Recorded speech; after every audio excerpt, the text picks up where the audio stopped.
سلام. وصفتنا اليوم حوته معمره بواحد لافارس لذيذه وبواحد الصوص اللي كتجي عاقده بحال ما كانت عندكم شي عراضه وبغيتو تحمروا وجهكم ديروها وتفكروني. الوغ كناخذ عشوار كندير فيها ربيع اللي يكون كميه مهمه: ثومه، الهريسه، حامض المصير، عصير الحامض، خرقوم، سكينجبير، ابزار، كمون، الملحه، تحميره.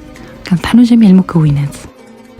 كناخذ الحوته ديالي كنشرملها مزيان من الداخل ومن برا وكنخليها تشرب. كناخذ بول كندير فيها الروز اللي يكون مسلقه، شويه الشعريه الصينيه اللي ديجا فسكتها في الماء سخون، وشويه من ديك الماغرينات اللي حضرنا، الزيتون مقطع. تقدروا تضيفوا حتى لي شامبينيون، كروفيت، المهم فواكه البحر اللي بغيتو، اولا مثلا في عود الروز ديروا حبوب القمح ابلي، كلويوها في بابي كويسونت مع بابي الومنيوم كندخلوها للفران. كناخذ مقيله كندير فيها صوص مطيشه اللي ديجا سلقت مطيشه مع شويه الماء، طحنتها صفيتها، كنضيف لها خويه ديال زيت زيتون، ورقه ناموسه، وشويه من ديك الماغرينات اللي ديجا حضرنا. عندي ستيبيا مقطعه كنضيف واحد